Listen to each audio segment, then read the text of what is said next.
is Nightline and I'm Muhammed Ahmad Hamdan. The headlines. Government looking at shortening expatriate visa application process. And China reopening borders to foreign tourists for first time in 3 years.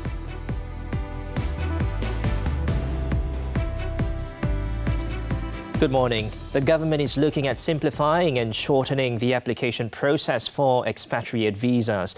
Economy Minister Rafizi Ramli said the government is confident of rolling out a simpler and shorter expatriate permit application process in 3 months' time. Bulan itu ialah untuk memberi ruang dan masa kepada semua agensi yang terlibat untuk kita lakukan harmonisasi. Kita pastikan bahawa dalam usaha kita memendekkan dan memudahkan proses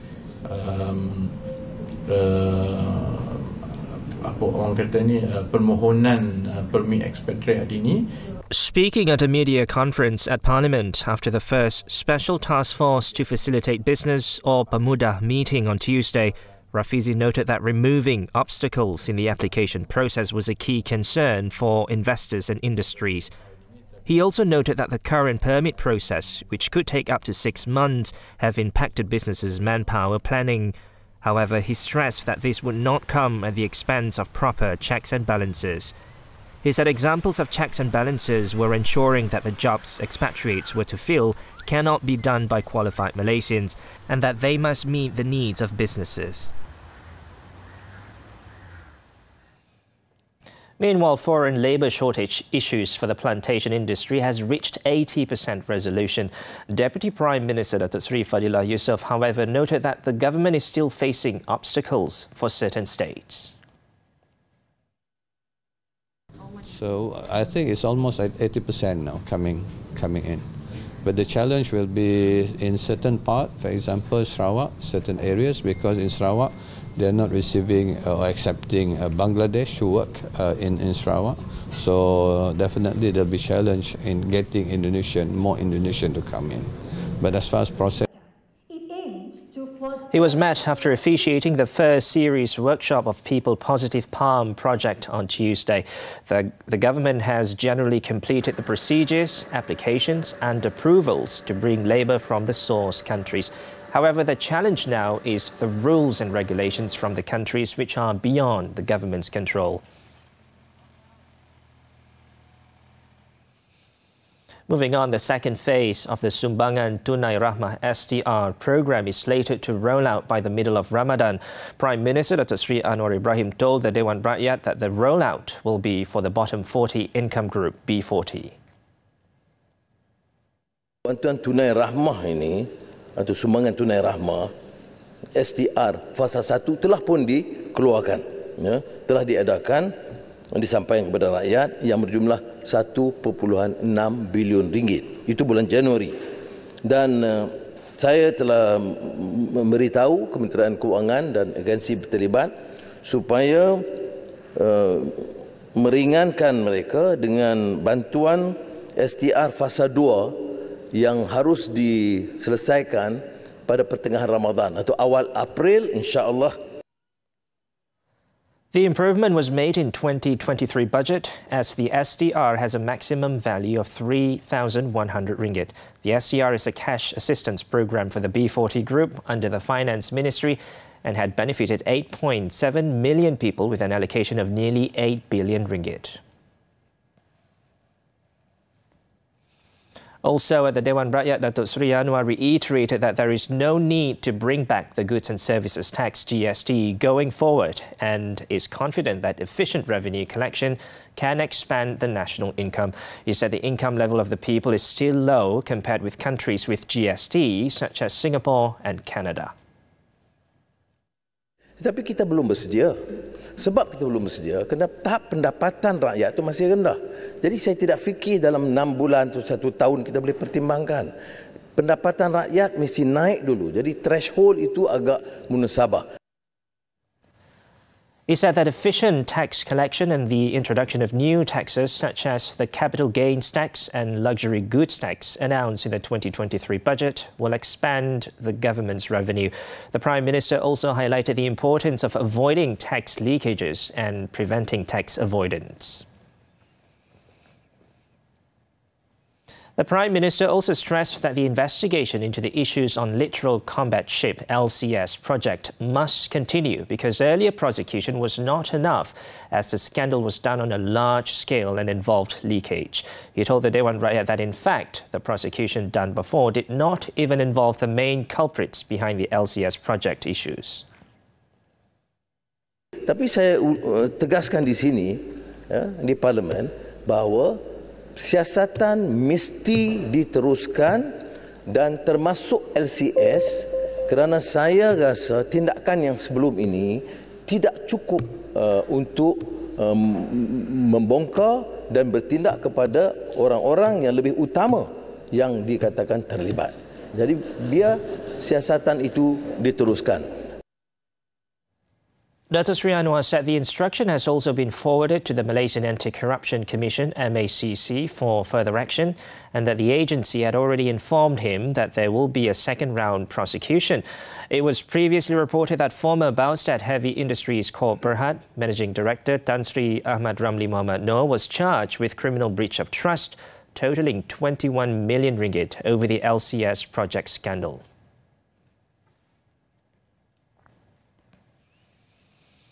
And also at the August House, Dato' Sri Anwar has once again maintained that he has never interfered in any court cases. This included cases involving his deputy, Dato' Sri Ahmad Zahid Hamidi.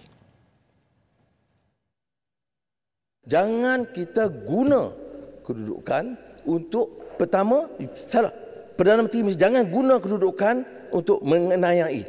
Kalau bukti ada, naya macam mana? Saya tidak peduli. Ada orang kata, oh, timbalan Perdana Menteri. Timbalan Perdana Menteri ada. Kes masih di mahkamah. Saya tidak campur. Boleh tanya Ketua Hakim Negara. Boleh tanya Peguam Negara. Bila saya campur minta dikurangkan atau ditarik balik pertuduhan. Soal tomahan, kita jangan mudah untuk menghukum. Ya. Saya bukan kelas politician yang murah begitu rupa. He was responding to a supplementary question by Perikatan Nasional's Member of Parliament for Pasir Mas, Ahmad Fadli Syahari, on the government's actions, which appear to focus on the opposition facing court cases. The Tambun MP also stressed that as the Prime Minister, he would not persecute anyone, including the opposition leaders. He also said that there was no question of the prosecution of political enemies if enough evidence was brought against them.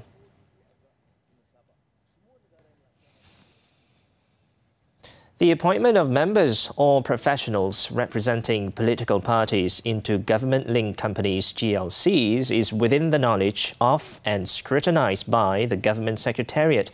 Deputy Prime Minister Dato' Sri Ahmad Zahid Hamidi said each party in the government will consult the Secretariat first before any proposal for appointments can be finalised. Kalau tidak diberikan kesamarataan tetapi diberikan kesaksamaan untuk meletakkan wakil tiap-tiap parti di dalam badan-badan berkanun GLC, holding companies atau subsidiaries. Kini kami sedang menyusun untuk meletakkan bukan saja kepimpinan parti tetapi wakil-wakil badan profesional yang mewakili parti untuk duduk di badan-badan berkanun, syarikat-syarikat berkaitan kerajaan dan juga subsidiary untuk menentukan agar mana-mana individu atau tokoh yang diletakkan itu juga mempunyai prestasi yang baik. Dato' Sri Zahid, who is also UMNO president, said this is done to ensure the representatives of the political parties have experience and backgrounds that can help strengthen the state and federal governments. On another matter, Dato' Sri Zahid, when asked by reporters, said he was satisfied with the performance of UMNO ministers and deputy ministers as the government's reached its first 100 days. He was speaking to reporters in Bentong, Pahang after introducing candidates for the posts of permanent chairman, permanent deputy chairman, vice presidents and Supreme Council members of the UMNO elections.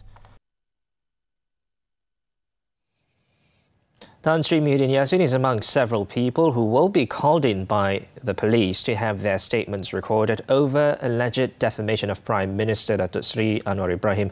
Putrajaya District Police Chief Assistant Commissioner A. Asmadi Abdulaziz confirmed that police were in the process of contacting the Bersatu President and other witnesses. He said some have already been contacted while efforts are being made to call the others, and some are involved in the ongoing Parliament meeting. On Monday, ACP Asmadi said police had opened a defamation probe under the Penal Code. The investigation followed a report lodged by the Political Secretary to the Finance Minister Muhammad Kamil Abdul Munim against Tan Sri Muhyiddin over his statement about planned prosecution against him using enforcement agencies to achieve political ends.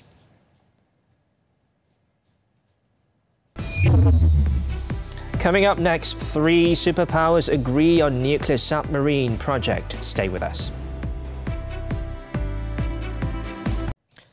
Nightline continues. China will reopen its borders to foreign tourists for the first time in the 3 years since the COVID-19 pandemic erupted, by allowing all categories of visas to be issued from Wednesday.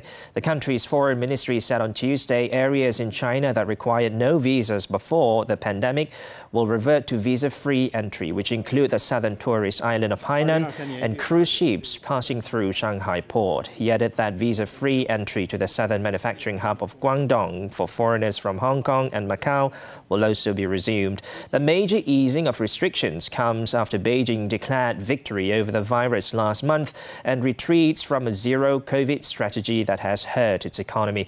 The removal of the last cross-border restrictions improved to tackle COVID marks a major step towards the resumption of normal life in post-pandemic China. Now, the leaders of the United States, United Kingdom and Australia have unveiled details of their plan to create a new fleet of nuclear-powered submarines aimed at countering China's influence in the Indo-Pacific region. Under the AUKUS agreement, the US intends to sell Australia 3 US Virginia-class nuclear-powered submarines, which will be built by General Dynamics in the early 2030s, with an option for Australia to buy 2 more if needed. The Allies will also work to create a new fleet using cutting-edge tech, including UK-made Rolls-Royce reactors. The deal, however, comes with an eye-watering bill for Australia, with costs estimated to go up to $245 billion by 2055. Addressing a ceremony at the US Naval Base on Monday in San Diego, US President Joe Biden called the agreement under the 2021 AUKUS partnership part of a shared commitment to a free and open Indo-Pacific region with 2 of America's most stalwart and capable allies. AUKUS will be the first time Washington has shared nuclear propulsion technology since it did so with Britain in the 1950s. Meanwhile, China warned on Tuesday that Australia, Britain and the United States were treading a path of error and danger after they unveiled a nuclear-powered submarines deal.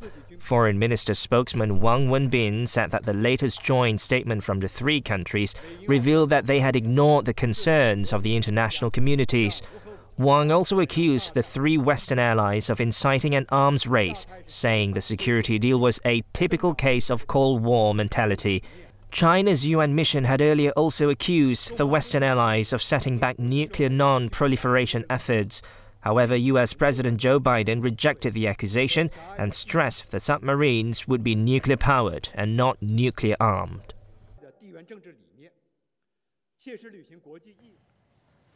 Vietnam's health ministry on Tuesday urged medical facilities to be vigilant for suspected cases of Streptococcus suis, a bacteria that comes from pigs, after a number of human cases were found over the past few months.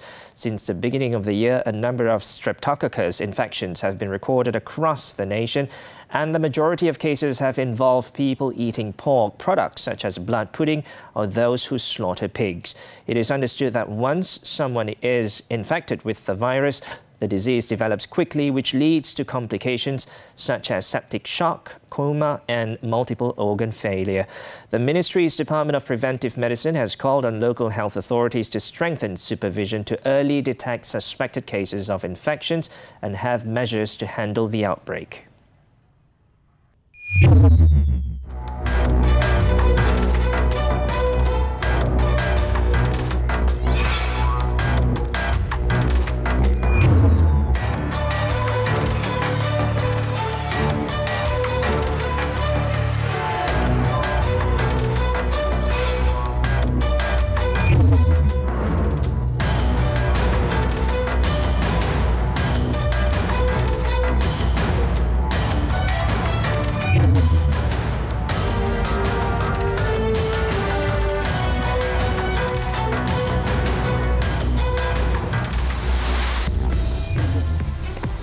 Still to come, Fritz joins Wawrinka in Paribas 4th round.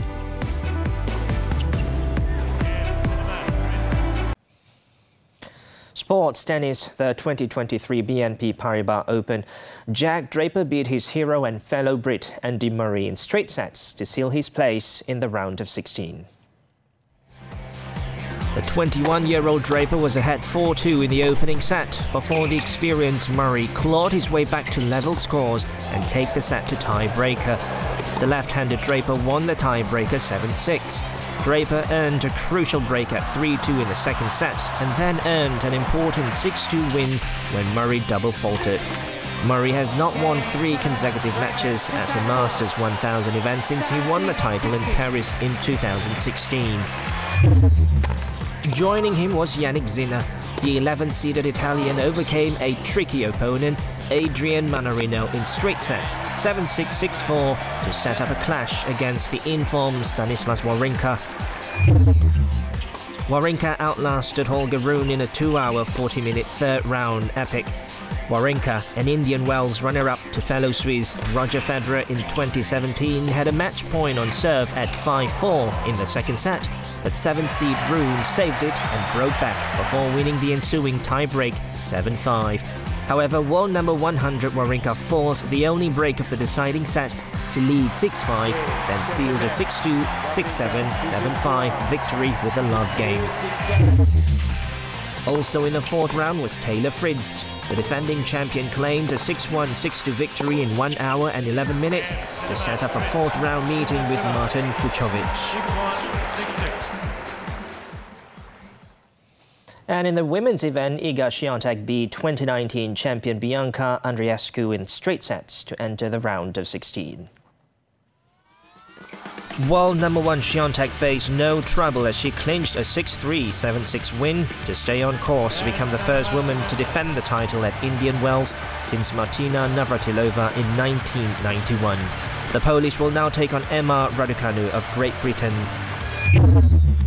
Earlier 4th seed Ons Jabeur crashed out to former French Open finalist Markéta Vondrousova in straight sets. Vondrousova was down 1-3 in the opening set before she broke her rival to level the scores at 3-all. The Czech player won the tiebreak at 7-5 and then took a huge 5-1 lead in the second set. Jabeur made a minor recovery but fell short as Vondrousova prevailed 6-4 to record her second win over the Tunisian this year.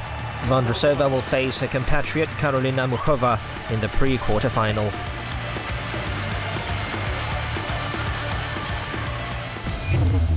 $1.1 million worth of sex toys seized. These and more from the local front after this breather.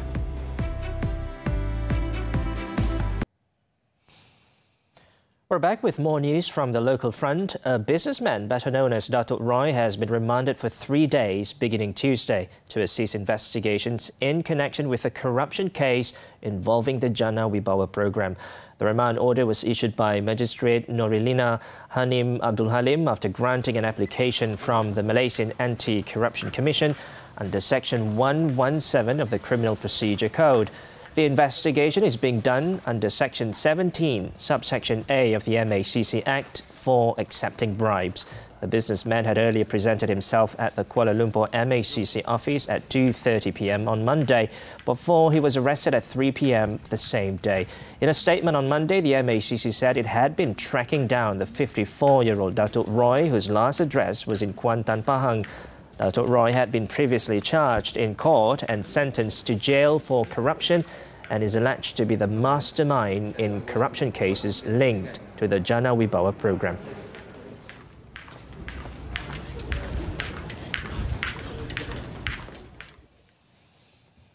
In Pulau Pinang, the Home Ministry has seized 1.1 million ringgit worth of sex toys in an operation involving online transactions. Secretary of the Ministry's Regulatory and Enforcement Division, Nik Yusaimi Yusof, said the items seized included sex dolls and other sex toys, which were banned in Malaysia. They were seized from a warehouse in Bukit Mertajam. He said the business had been operating since last year and the sex toys were believed to have been made abroad. An investigation paper has been opened under the Printing Presses and Publications Act 1984 for undesirable publications and the Penal Code for selling obscene goods. A 29-year-old woman was arrested and charged in the Bukit Mertajam Magistrates Court on March 2nd. The suspect pleaded guilty and was fined 5,000 ringgit.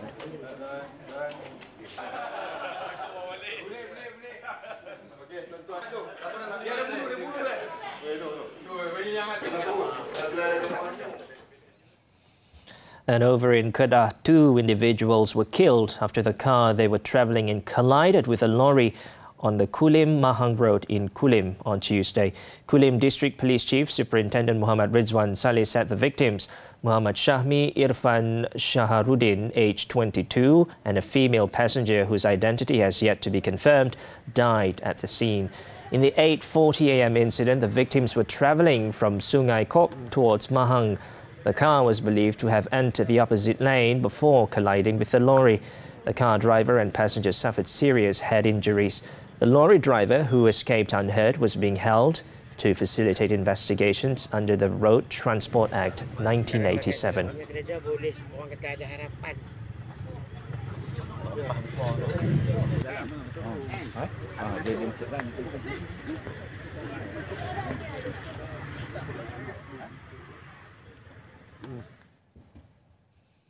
And lastly, in Malacca, the body of a man who was believed to have drowned while fishing was found at a former mining pool at Jalan Solok Menggong, Macap Baru in Alor Gajah Tuesday.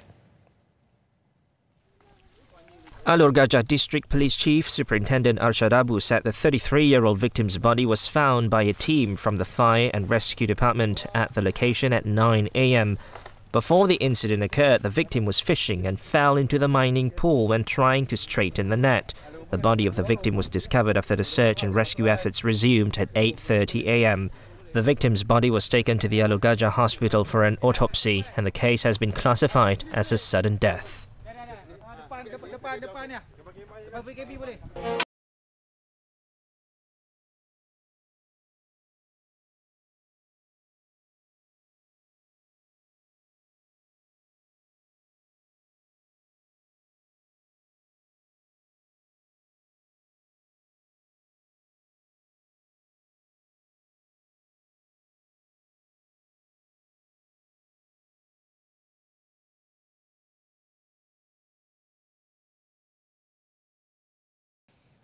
And that wraps up this edition of Nightline. Before we leave, let's take a look at visuals of Persiaran Mahogany residents taking part in a gotong royong program to curb the spread of dengue, which was held at Sri Mahogany Flat. With that, I'm Muhammed. I'm Hamdan. Thank you for watching and stay safe, Malaysia.